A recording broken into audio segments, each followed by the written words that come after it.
Welcome to Business Line's State of the Economy podcast, where you'll find insight, analysis, and the story behind the numbers. Hello and welcome to a new episode of the Business Line's State of the Economy podcast. Today we have with us Mr. Vikram V, the Vice President and Co-Group Head Corporate Ratings at ICRA. A postgraduate from the Indian Institute of Management, Ahmedabad, Vikram completed his B.Tech in Electrical Engineering from the Jawaharlal Nehru Technological University College of Engineering, Hyderabad. He has been associated with ICRA for more than a decade and leads the team on ratings and research in the power sector spanning generation, renewables, power transmission, and power distribution. Besides power, Vikram also handles a diverse portfolio of entities in the engineering and the sugar sectors. He's also a member of the ratings committee at ICRA. Now, today's discussion is on the PM Surya Ghari Yojana, which promises to act as an accelerator for the distributed renewable energy sector, particularly the residential rooftop solar, which has been ailing since inception. As the name suggests, the scheme is so designed as to reduce to zero both the capital cost of setting up a rooftop solar plant as well as the electricity bills to the consumer. Now, the cost of this to the central exchequer for providing this subsidy to an estimated 1 crore households who will consume below 300 units a month has been pegged at a little over 75,000 crores. Now, this scheme offers a subsidy of 60% for the cost of an installation to be met up to the level of 2 kilowatts for a 2 kilowatt panel, whereas an additional kilowatt subsidy is clocked at 40%. Now, today we have Vikram, who has long over a decade of expertise in renewables and power sector, and he will help us break down what are the finer nuances of this scheme. How does it benefit the low-income households? And above all, how does it promote rooftop solar? Will we see more additions coming up over here? Now, without wasting too much time, I'll straight away go to Vikram. Thank you, Vikram, for joining us for this chat. Hello, everyone. So, Vikram, the first question straight away. What is the PM Surya Ghari Yojana? So essentially, this is a scheme that is being set up to promote the rooftop installations. Before getting into the scheme, let's get into a bit of a background here. If you recall, I think a few years back, government had set this target of 175 gigawatt of renewable capacity by 2022, within which about 40 gigawatt was to come from the rooftop segment. Against that, as of the latest data that is available from the Ministry of New and Renewable Energy, we are at about 11 gigawatt in terms of the rooftop capacity, which is a significant shortfall against that target of 40. And within that, the rooftop residential segment is only about 2.7 gigawatt. So there are various reasons why this segment is lagging, including some lack of awareness about the overall support system that is available, the lack of awareness about qualified vendors, and also the processes involved in terms of getting the approval from the discoms. All of this kind of slowed down or had not resulted in this in meeting this target of 40 gigawatt rooftop solar capacity. Now, in that context, the government wanted to revive this segment, and that's where this scheme is coming from, wherein there are multiple ways through which the government is trying to promote this scheme. One is obviously the increased subsidy component. Earlier, I think we were getting about 40-45% of the capital cost as subsidy, which was roughly about 18,000 per kilowatt up to 3 kilowatt. And after that, I think it was coming down further. Now, the subsidy component has gone up to 30,000 per kilowatt for the first 1 or 2 kilowatt. That means for 1 kilowatt, you'll get 30,000. For 2 kilowatt, you'll get 60. And for the next 1 kilowatt, it is about 18,000. So overall, you'll get about 78,000 for the 3 kilowatt asset. Earlier, you used to get about 54,000. So there's an increase in subsidy component. Secondly, there is easy availability of credit now. I think you're able to get loans for 90% of the balance cost at repo rate plus 50 bips. That is about 7% based on the prevailing repo rate, which is much cheaper than even your home loan cost. and you will get 90% of the balance cost, and only you have to put up about 10% of the overall net cost after subsidy in terms of your investment. And thirdly, the timelines for the DISCOM to give out the approvals for net metering, for setting up the project, all of these have been defined clearly in the electricity rules. The DISCOMs can't go beyond that timeline. And if they go beyond, it is seen as a deemed approval, and the customer can go ahead with the installation, and DISCOM has to give that approval. So one is bringing about increased subsidy support to the consumers, easing of financing, debt financing essentially. Third, easing the approval process from the DISCOM, and fourth, obviously, the overall promotion, the awareness about the scheme, the availability of qualified vendors. All of this is being done. So whatever challenges that are there in the past, government is trying to kind of bring about changes in this scheme, because we had a scheme earlier also. There was a scheme earlier also, so making it more efficient, more easier for the consumers to access this benefit under the scheme, and also to promote the rooftop installations. That's what the new scheme is about. So Vikram, you already covered a lot of part of the second question. We were trying to also discuss the earlier rooftop solar scheme and here. Right. So while the subsidy component this time is higher compared to the last time, any other striking feature which is there this time and was missing the last time, which comes to your mind? I think one of it obviously is that there is this easing of the financing options, and the fact that you're able to get the financing at a very cheap rate from the banks. That is something which is different from the earlier. Also, you had financing options, but now clearly they've defined the cost of financing as well with a link with the benchmark, which makes it easier for the consumers to understand what kind of rate they will get from the lenders. And then, of course, the awareness component is something which has come in new. And the third thing that I mentioned is about the easing of the approval process from the DISCOM, which was not there earlier. Now they have clearly defined timelines in terms of how much time the DISCOM can take to give the approvals, and they should definitely give net metering approvals for capacities up to, definitely for the 3 kilowatt system, the net metering approval has to be given, which was a bit inconsistent across various states. Some states were giving it, some states were not giving it. Now the government has said that all states should give net metering approvals for these rooftop installations up to 3 kilowatt. Oh, Vikram, one thing which the new scheme as is being promoted, is that it is Muft Bijli Yojana. So essentially free power, and I think it's clear to everyone that free rings the bell in everything in India. But if you could break down for our listeners, how is this power free for the householder? Sure. Let's assume that typically, I think any typical household in the urban areas, the monthly consumption roughly for a family of 4 should be about 200 to 300 units per month, depending obviously on the kind of equipment they use. But on an average, 200 to 300 is a fair average consumption. Now, if you are setting up a 2 kilowatt rooftop solar system for this individual household, which will generate about 230 to 40 units in a month. The capital cost would be roughly about 1,10,000. You are getting about 60,000 as the capital subsidy. The balance 50 or 50,000 you have to set up from your side, wherein you can get 90% of that as a loan from a bank. So only about 10%, which is roughly about 5,000 rupees on an average, you can say, is the investment that you're going to put in the first year for setting up the system. Once the system is set up and you get the net metering approval and you set up everything, typically for in any large state, if you see, for a consumer whose monthly consumption is more than 200 units, his average tariff will be at least 5.5 to 6 rupees per unit. So whatever 240, 230 units that you're generating, the entire thing is getting saved for you in a monthly basis.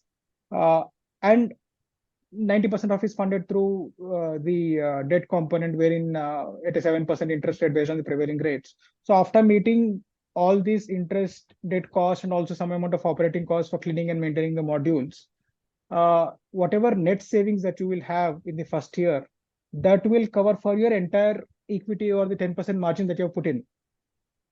So you have put in 5,000 rupees. The actual savings after meeting the interest cost and the debt principal repayment or the EMI, whatever that is left over after that will still be higher than the initial investment that you made in that for the initial margin money or 10% equity that you have put in. So after that, everything you get is a positive for you, because the debt servicing will be taken care by the savings that you have from the electricity bill, and whatever surplus is there beyond that is for the consumer to retain. So this way, uh, it is being touted as a free power scheme for say 240 units if it is a 2 kilowatt system, and if it is a 3 kilowatt system, it will be about 300 to 350 units per month. That's how one is coming about this whole thing of the electricity being free for the consumers who set up these systems. Okay, so essentially there will be a payment outgo which will be for your loan commitments. So besides that, everything will be subsumed in this. Correct. So 60%, 60,000 is a subsidy. Of the Yes, balance 45,000, 90% you will get loan. You'll put maybe 4,000 to 5,000 rupees you will put. The loan has to be serviced from the savings here. So whatever true. savings that are there, you'll go to the loan. And as I mentioned, after servicing the loan, whatever is left over in the first year, that will cover for your initial 10% margin money also. So Okay. after the first year, there is nothing that is there. Everything is a positive for the consumer in terms of the savings. So Vikram, now your thoughts about the scheme. Will it work this time? The government has tried to, really push in this effort here to make it really competitive and cost viable for the consumers.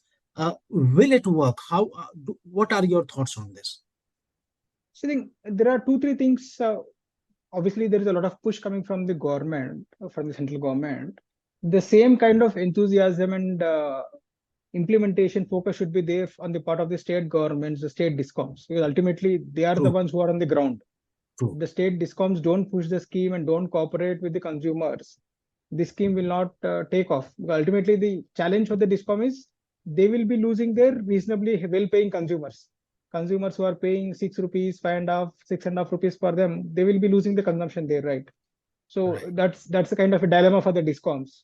So it depends on one, obviously, how discoms promote this scheme and how fast they kind of, obviously the central government is trying to negotiate this dilemma for discoms by ensuring that there are specific timelines that the discoms will have to revert to in terms of providing the approvals. But nevertheless, it all depends on how the discoms take up the implementation part, the availability of qualified installers, both the module suppliers and the players who can do the installation and the maintenance activity whenever required. Yeah. Essentially the empanel vendors, the qualified empanel vendors. And thirdly, obviously banks should be very forthcoming in terms of providing credit, because typically the consumers will visit their local branches True. for getting the financing. So there the bank employees should be aware of the scheme and should be able to provide guidance to the consumers in terms of providing the financing option, because you can't have a centralized financing mechanism, that become difficult. So when you go to SBI or one of these public sector banks, there has to be a proper mechanism for the persons to be aware about the scheme, the bank employees to be aware about the scheme, and to educate the consumers what kind of options do they have on the financing front, and making that process easier. I think if the discom part, the financing part, and the availability of qualified vendors works out, this scheme will take off definitely. So now, first question was, Vikram, whether this will take off.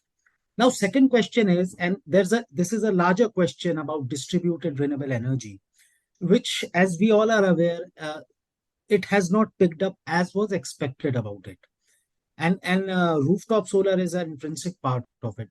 So, just wanted to put this question to you, whether something like this new scheme. Uh, I know it's similar to the last question, but there are several dynamics across states. So how do you think, which states you think will be where we can see this this scheme becoming more popular, or whether this scheme will be able to we can go over 2.7 gigawatts. What are your thoughts on this? Which Right. parts of the country do you think this scheme will find more takers?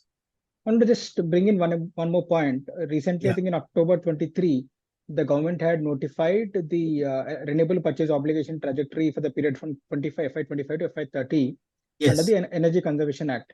So this Yes. RPO included a component of distributed RPO, which is about 1.5% in FY25, going up to 4.5% by 2030.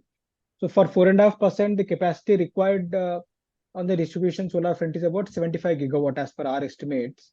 So while this is the kind of a regulatory push for the discoms that you should take up or promote rooftop installations and distributed solar projects to meet this RPO component of the overall RPO. which has been prescribed by Government of India. So this is also a policy push that is coming from the Government of India to promote distributed solar projects, including rooftop projects. So essentially, there is also, apart from this scheme, there is also a policy push through the RPO norms, which have to be adopted by all the states, and the distributed RPO is a component of the overall RPO. That also will definitely give a push for the adoption of these rooftop projects and for DISCOMs to take up these projects or to promote these projects going forward. Coming back to your question on which states could lead this installation, I think Gujarat is already there in the top. I think they are already accounting for almost 26% of the overall rooftop installations in the country, yes. Followed by Maharashtra, Karnataka, Rajasthan. I think these three states would be there, and apart from this, I think my sense is the urban and tier 1 and tier 2 towns also will start, because there is a lot of promotion that is happening through the Prime Minister's various the government is promoting it very well. And Prime Minister also through his various programs he's highlighting this scheme. So there is a lot of awareness that is coming about among the residential consumers. So apart from Gujarat, Maharashtra, Karnataka, I would say I think Uttar Pradesh, Tamil Nadu, some of the states like AP, Telangana should also take up this program in a big way, because there is awareness coming about in the consumers, and consumers are raising inquiries. In fact, even in the society that I live in, the other residents were asking about this scheme, and they were talking about this scheme, the benefits. So there has been a bit of a good amount of awareness that has come about among the consumers now. So they are inquiring about it, and as the availability of the empaneled vendors becomes easier, as the financing options are promoted, definitely this will take off. And apart from the usual states like Gujarat, Maharashtra, Karnataka, I would say Uttar Pradesh, Tamil Nadu, Madhya Pradesh, Andhra Pradesh, Telangana, these are some of the states where the installation should pick up going forward. It's a good thing that you mentioned this group housing societies, because I think PM Surya Ghari also has an option for cooperative group housing societies, residential welfare associations to have their own installations. True. I think there the subsidy is restricted to 18,000 per kilowatt, but you can go up to 500 kilowatt, subject to obviously 3 kilowatt per household as the cap. That is also available for the group housing societies. They can use that for their common infrastructure, common lighting. That would also lead to savings for the overall society as such. But I think here a bigger question that you've mentioned, and it is the, to bell the cat, that it being a concurrent subject, distribution being with the states, the main thrust will be on DISCOMs. But I know it's a difficult question which I'm asking you. The DISCOMs are financially stretched, and losing customers will again, have an impact on that. How do you think, you've already mentioned that RPOs will, and where distributed has also become a component in RPOs, will help in uplifting the scheme. But, unless the DISCOMs themselves are in a situation, do you think it's a chicken and an egg situation here? That is true. But ultimately, the DISCOMs also are and the states, more than the DISCOMs, I think the state governments have to understand that they have to reform the power sector in their respective states. The DISCOMs have to be made self-sufficient. Because ultimately, once the consumer starts seeing the benefit of the rooftop scheme, the rise in the installation will be very sharp after a certain breaking point. After a certain point wherein the consumer awareness becomes, say the awareness among the consumers from looking at their neighbors, as it goes up, the installations will pick up very fast. Then the DISCOMs will not be able to resist it. So from that perspective, and also from a long-term viability perspective, it's important for the states to reform the DISCOMs in terms of ensuring that the subsidy is paid out on time, the DISCOMs are allowed to raise the tariffs or pass on the cost variations in a timely manner, their operating efficiencies are improved in a timely manner, which is what is being tried through the smart metering initiative, which is happening in a big way across the country. And of course, the payments by the various government agencies, the LCD bill payments by the village panchayats, urban local bodies, all of those are cleared. The DISCOMs have to be made self-sufficient. Because unless that is made, if not for this scheme, some other scheme will be there and DISCOMs will find themselves. Because if you look at the commercial and industrial segment, they are moving away in troves to the open access for procuring solar or wind. If you leave, even if you don't allow the domestic consumers or resist the domestic consumers, you can't stop the commercial and industrial consumers, because they are well aware about their benefits. They have the capacity to get the funding, get the good service providers, and they'll move in troves. And that is happening across key states. So the key point is that discoms have to reform themselves. They have to become self-sufficient. Otherwise, if not for domestic, commercial and industrial consumers will move away from them. And they don't need subsidy, frankly, given that the way the tariffs are for them, they don't need subsidy support from government of India. They can as well move on their own and generate savings. One last question on this supplementary, Vikram. We can also have an aggregation model here, since there is also an option for RWAs to have a cumulative capacity installed, and so this aggregation model can be helpful in selling aggregated quantities to the grid back. Right. See, I think it depends on, see, I think for the residential welfare societies, depending on if it is net metering or gross metering or net billing, whatever surplus is there, obviously they can sell it to the discom at a certain predetermined tariff, and that will continue to support their savings. So as long as the installation is within the 3 kilowatt, whatever is the 3 kilowatt per household cap, you'll get the subsidy, and whatever generation that you're able to consume, you'll get it. Whatever surplus is there, you can inject into the grid, and depending on the net metering or net billing arrangement, you will continue to get savings from the discom in your billing. So the next question, Vikram, is on the industry.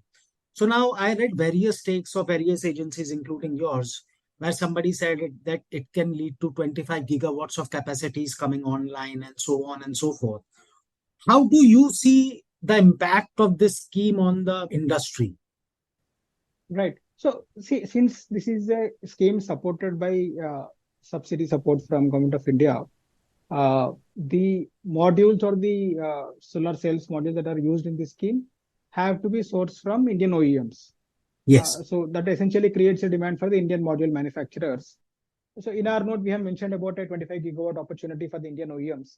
Government is talking about a, I think, 30 gigawatt target from the residential segment, and over and above this, another 15 gigawatt, I think, from the CNI market. Yeah.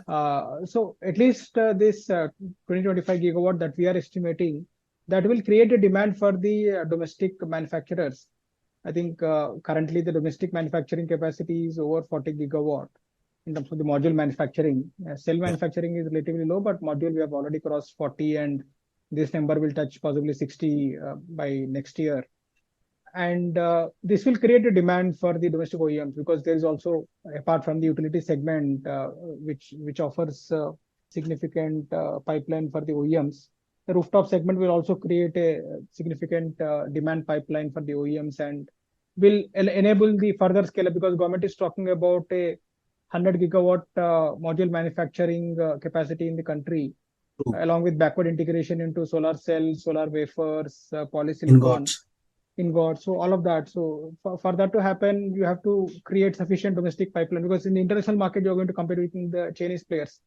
Unless there are, for example, US currently has put some restrictions on sourcing modules from China because of child labor concerns. Yes. Through which we are benefiting, but that may not continue. It all depends on the what will happen at between US and China in terms of their relations and the political standings. But for us to be self-sufficient, one is obviously the demand has to be there, and obviously the capacities that are coming up will have to be used up for meeting the domestic demand, and then of course they can also focus on the export market. This scheme will create that opportunity for domestic OEMs and will support their demand pipeline. Yeah. So Vikram, before we end, your thoughts on this scheme. What works? And is there something which you think can also be done by the government to further promote this scheme? I think it's been just about 2-3 months right now since the scheme has been launched. It's too early to say what could be done differently. Government of India level, I think that there should be a monitoring for each state. If the progress that is depicted by each state, is it in line with the government's expectation? Is any state lacking in terms of promoting this scheme and promoting the installations, and what corrective measures that have to be taken in those particular states? So it cannot be a one fits for all formula. Each state has to be monitored and guided and pushed to take up the installations and promote the installations. And I would say state level monitoring is something which is very important, because some states like Gujarat on their own will take up these installations and will meet their targets. Some states may be laggards. So state level monitoring and push is something that is needed from Government of India. and of course, continued promotion of the benefits of this scheme, as well as increasing the list of empaneled vendors, bringing quality vendors to the empanel list. That is something, and bringing about these not just in particular region but across various states and within a state across multiple locations, so that the ease of availability of qualified vendors is there for the consumers to access, and it is easier for them to contact these vendors and get the installation done without much fuss. So state level monitoring, availability of good qualified vendors across various locations is something that the government has to do to promote this scheme in an effective manner going forward. One supplementary to this before we end, though you have already said that the government is trying to build awareness among the general public about it, do you think more needs to be done? As in, for instance, my experience has been that the people I've spoken with who are using rooftop solar, from the second and the third year, they've started their bills have started come down by almost 40%. So these people, after it took around 12 to 16 months for these people to finally realize that this rooftop solar is leading to huge savings in their monthly electricity bills. Right. So do you think, or do you feel more awareness needs to be generated among the general public about the economic benefits of this? I think government is already talking about it, saying it's a free power. True. So I think savings wise, I think the message is there. So possibly the sustenance of that message over a period is something that has to happen. I think they're already talking about it as a free power scheme. Obviously, technically, one could argue about that, but essentially, through the savings mechanism, it's a free power from second year onwards for the consumers. So I think the messaging is clear. I think the sustenance of the messaging and the breadth of the messaging across the country is something that has to happen over a period. It's been only 2-3 months, so definitely in urban areas and even tier 1 and tier 2 towns, there is awareness. But that has to be a continuous process. I think I think I get it, because you've been fairly clear that there are a couple of things that needs to be done. The discoms have to come on board fully. There has to be monitoring across states, and there cannot be a one size fits all. So we'll have to do as per aspirations, hopes of different states. I think that's perfect. Thank you, Vikram, for breaking it down for our listeners about this scheme, and thank you for your time. Thank you for coming over and speaking with us over this. Thank you very much, Rishi. Thanks for having me.